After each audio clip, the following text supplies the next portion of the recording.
Hello, everybody. Welcome to Talk About Houses. I'm Todd. I'm Juana. Okay, so today we're going to talk about Lake Mead. We're going to talk about water in Las Vegas. A lot of people have had concerns about, what if Vegas runs out of water? So we're going to talk about that. So specifically, we're going to talk about it from a real estate standpoint.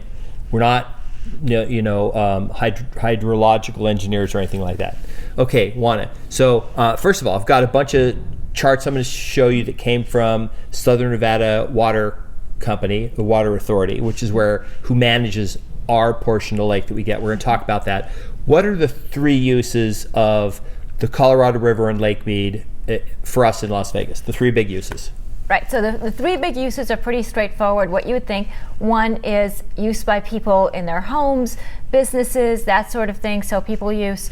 The second one, which is super important, is hydroelectric power. That's how we get inexpensive electricity in Southern Nevada. And the third one is recreation, because Lake Mead is a recreational area. We have boating, we have tourism, and all that good stuff. So those are the three big ones for Lake Mead. And to kind of Todd's point, the Southern Nevada Water District is the water authority for us in the Las Vegas area. They are the ones who manage our water, who lead the conservation efforts for our water, and we'll talk a lot more about that throughout the video. And we do have some really good information, so please hang in there with us. This is super interesting. We learned a lot of things, so we hope to share that with you. If this is something that interests you, or real estate in general interests you, please subscribe, hit the notification bell, like the video, share the video. Let's continue. Okay, all right. So we're going to start with the first chart here. Now, what this chart shows is this is the whole Colorado River Basin. There's an upper basin, there's a lower basin. You can see all the states this basin touches. Now, every state that this basin touches gets water. So Wyoming, Colorado, Utah, Nevada, Arizona, even New Mexico gets some, California gets some, and Mexico gets them. We all share the water. When you find out what Nevada's share of this is, you're gonna be shocked, okay? So stay tuned. Anyway, there's two basins. There's upper basin and lower basin. Now they're managed by the federal government, but then there's a pact that all the states have that was made a long time ago for managing, like who gets how much and all that, okay? Now, what we're predominantly concerned about is Vegas, meaning Southern Nevada, and how much water we get, because the fear is, and the thing people say on the channel is, well, Vegas is going to run out of water and it's not going to have any more water. The lake's going to be empty and everyone's going to die. And that it actually doesn't work that way. And we actually be shocked if you maybe find out the opposite happens if water, because you're saying, well, real estate prices will go down. That's our main concern. Okay, now, next thing we're going to do is talk about how much water we get. So the next slide here is where the water goes. Now, this came from the Southern Nevada Water Authority. It's a drop, like a drop of water. And the least state that gets the least is Nevada. We only get about 2%. We get about 300,000 acre feet of water. Now, 1 acre foot of water it means if you took an acre and then you took 1 foot of water high, that is enough for a year to 2 households. And we get 300,000. So we have enough water for 600,000 households. We only have about 400,000. Of course, the other water gets used for other things, like the casinos use it, and maybe farms and stuff like that in Southern Nevada use it. But the water, we pretty much use all the water, okay? And as you look on this chart, what's interesting is like California gets the most, Colorado second, Arizona third. They get a lot more water than we do. So just an aside, Todd just said California gets the most. Now, California is downstream.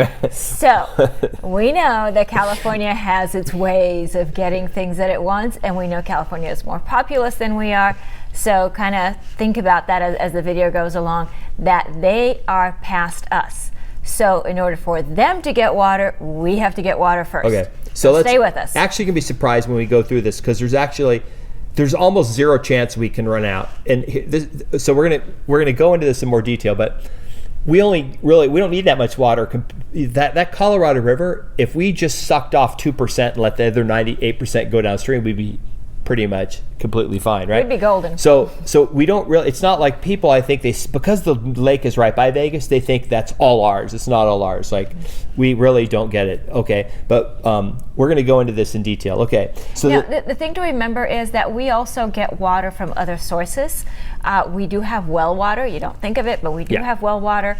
The other thing is that, Nevada, and particularly southern Nevada, has tremendous conservation efforts. So please keep that in mind too. Okay, so the next slide here is the pumping stations. Now this is really interesting, okay? So there's 3 pumping stations. There's one, now it's like the first one ever put in. It was put in now these altitudes are above sea level. So that the highest level you see there, 1221, that's if the lake was completely full. The last time the lake was completely full was 1983. And back then, for about 18 months, it was full. And what would happen was the water would go over these spillways on the side and flow downstream. And it was fun, because I was a teenager then. We'd drive there and just watch the water fall over these, because it didn't go over the top. It just went down these spillways and down the sides. And historically, if you're like a geek like I am about stuff like this, those spillways are actually where the river went when they were building the dam. So they diverted the dam they diverted the Colorado around the dam through these spillways that they built first. Then they put the dam up, and then they closed off the spillway so that the water could be backed up. Okay. The second pumping station, the first one goes down to 1,050 feet. Now that's the one that's starting to, you're starting to see the inlet for it. It's coming visible. And when the water level drops below that, then that second one that goes down to 1,000 feet. Now remember, it's taken 40 years for it to go from 1221 to 1,050. It's taken to drop that 170 feet or so, okay, which is what it is right now. It's 170 feet below the max. It can go down to 1,000 feet, and that second thing can get it. What's interesting is this third one, the lowest one. This is one they started working on about 15 years ago. They just finished it. It's like 35 different intakes and pumps. So there's almost no way we won't be able to get water out of the lake. The lake has to go down to 875 feet above mean sea level before we stop getting water, that we won't be able to pump it out. What's interesting is there's that little red line that's 895. That's where the water can't go to California anymore, meaning we won't be able to run it downstream because it can't get by the dam at that point. So it'll basically be still water. It won't be flowing anymore. But the thing about that is we would get all the water. We couldn't send it to Cal. Like, they can't get it now. They would be out. So obviously we really can't run out, right? Because then what would happen is, if we got down to there, we would still be able to suck it out, and then every time, like the snowfall every spring, the lake would start filling back up again. But we would get to keep it, because remember, we're not sending any downstream. The problem right now is we're sending so much downstream to California that it's causing it to go down. So this is kind of and I'm not suggesting we would just say, hey, screw you, California, but we're going to talk about this in more detail. So you can see here that it's very unlikely that, and not anytime soon, and I mean like 20 to 30 years, okay? So Juana, now that we've shown that, we've given them the history lesson on sort of how this works, how the dam works, from a, at what point the water stops going downstream. Let's talk about some specifics about conservation, because the plan is to never run out of water. And actually the water district said their conservation efforts are actually benefiting us. So talk about, from a real estate perspective first, what those efforts are, and then we'll talk about how this affects home prices. Okay. So conservation is really big in southern Nevada. First of all, let's start with the fact that almost everything we take out of Lake Mead, we return to Lake Mead as far as residential and commercial use. The only thing that we don't return to Lake Mead is obviously water that we use for irrigation. So long as you're using the water to flush a toilet, take a shower, do laundry, all that sort of thing, all of that water gets reclaimed and put back out to Lake Mead. So that's a very important thing to keep in mind, because when people are seeing all these houses, they're like, well, all these people are using water. Well, yes, they are using water, but remember, all this water for the most part is being returned to Lake Mead. So that's a really important thing to keep in mind. Next, the Southern Nevada Water Authority has had this program in place for about 25 years, I think. where they pay people to take out their grass, take out their pool, or fill in their pool. And they pay people, and what happens is when you take that money, what you're signing away is your water rights, and that runs with the property. So that means that you can never put in a pool, you can never put in grass, anything that uses water, and that runs with the property. Now, can you, let's say that you are the fifth owner of this house down the line and you do want a pool and you want it very badly. Well, you can actually buy back those water rights from the water district, and you can contact them and get more information about how that works. So that is possible. But for the most part, almost no one does that. So that program's been in place for a really long time. And it's been a really successful program. Lots of people, particularly now that we have all the synthetic grass that looks really nice, so you don't have to have rock landscaping. Lots of people have done this over the years, but it's really been accelerated over the last, I would say, maybe 5 or 7 years, because we have all these other choices for landscaping, and because they've made it worth people's while. Yep. And also because water is really expensive, particularly in the summertime when you're irrigating grass a lot. It's not uncommon if you've got grass to have a $300, $400 water bill. So people kind of have taken note of that, and they've made other arrangements as far as their landscaping. Starting with April 1st of this year, 2022, Southern Nevada Water District said absolutely no new lawns. Not your backyard, not your front yard. Now, this was the case for new construction, and it's been that way for many years. New construction could not have grass, right? But starting with April 1st, it doesn't matter if you're new construction. It doesn't matter what you are. No grass, period. Kiss it goodbye. So if you have grass, good for you, keep your grass. But if you take that grass out, you cannot put grass back in. So if you've got grass, hang on to it, because you can't replace it. So those are all conservation efforts that have been going on for a long time. Keep in mind that the casinos that you see, all these big properties, they're all reclaiming their water too. A lot of them are doing internally, so they're not necessarily sending the water back out to Lake Mead. A lot of them have water reclamation internally. They have these huge plants underneath the buildings, particularly like places that are very easy to see, like the Bellagio with their big lake and that sort of thing. That big lake is not filled with potable water. That is gray water from the casino. So lots of conservation efforts going on in Southern Nevada, and like I said, we return almost every drop of water that we use that is not being used for irrigation. We do send it back out to Lake Mead after we use it and treat it. So it's 99% of all the water used in a house that goes out the drain, gets back into the lake. We get a full credit for it, and we pull it back out. So we're not really sucking the lake dry. We're actually almost, except for like watering lawns and pools and evaporation stuff, we put the water back in, we get a credit for it, we get it right back out. So in theory, we're pretty close to a closed loop where we can just recycle all the water. Obviously, if you couldn't pull out the lake, what we would do is they would just say, you can't, you're done watering your yards, forget it, only internal use. We can still use all the water we want. And that doesn't count water we would get through the normal rainfall and snow that would fill into the Colorado Basin. It's very, very, very unlikely. It's like they're not even considering what we would call water zero, where we're not going to have water. It's not really a possibility. Okay, but with that aside, let's talk about the fun part you guys don't want to hear about. How it's affected real estate prices, okay? Now, I'm going to propose something extremely crazy, and then we're going to talk about a real life example. Okay.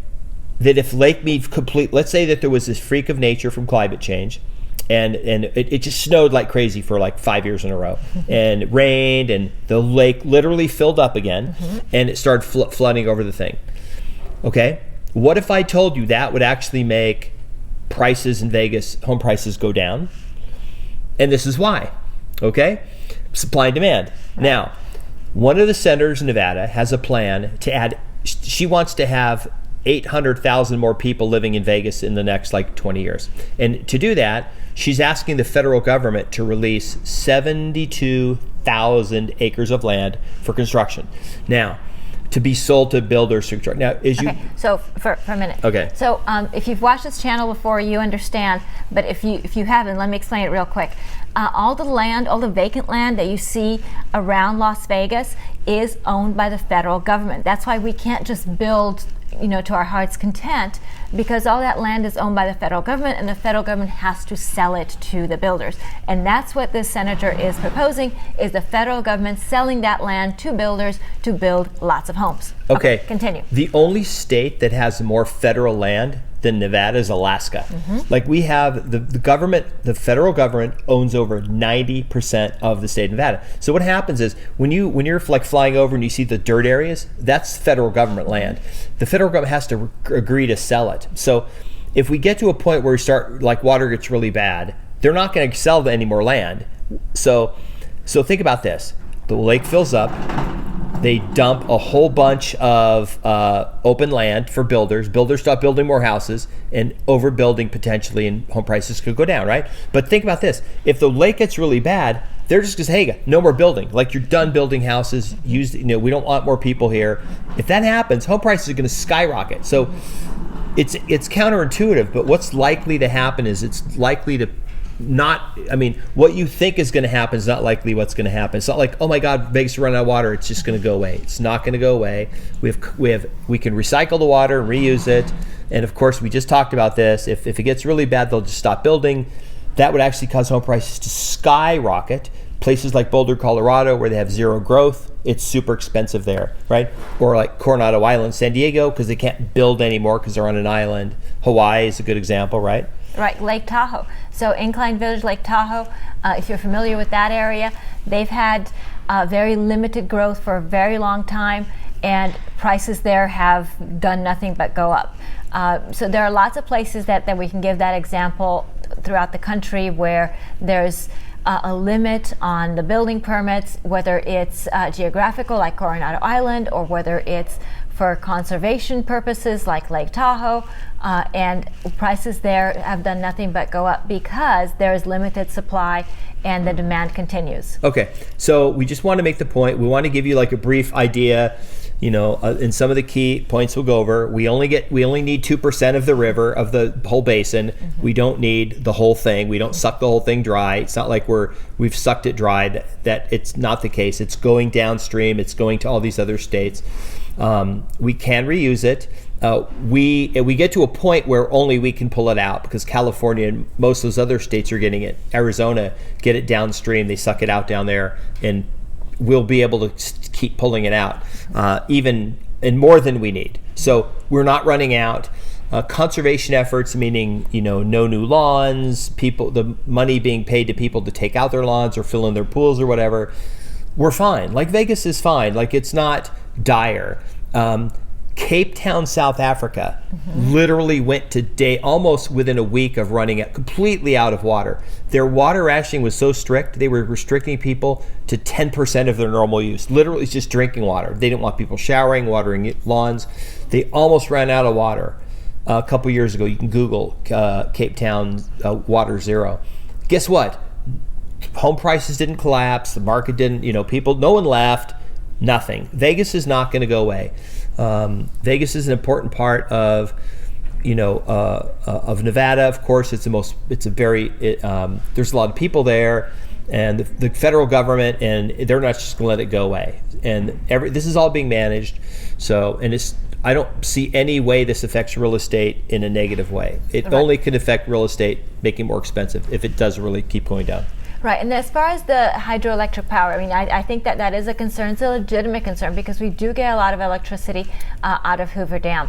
Now, if the water does stop going through the dam, then the dam won't be able to generate any more power. However, we have been very good about building lots of solar power plants throughout southern Nevada and in California as well. So we are all sharing that power.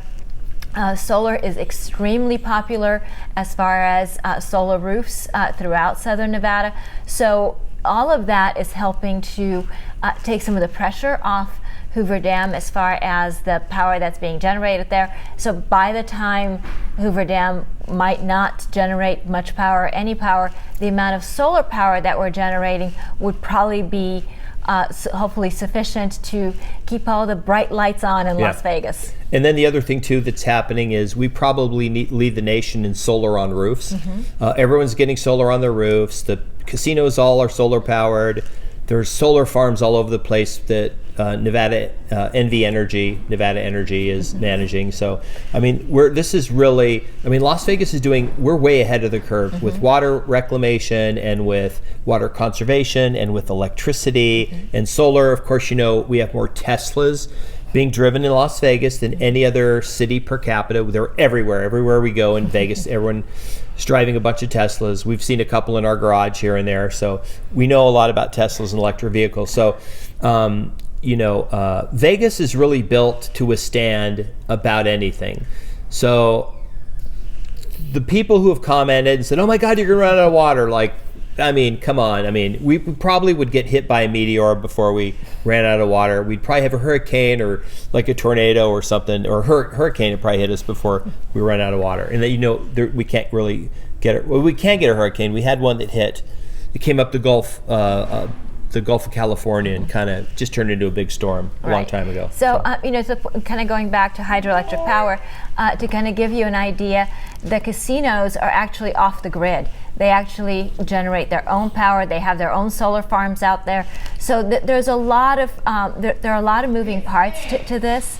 So it is important that you know that our water situation is not necessarily as dire as it may seem. Our electricity situation is not that dire either. So Las Vegas is very resilient.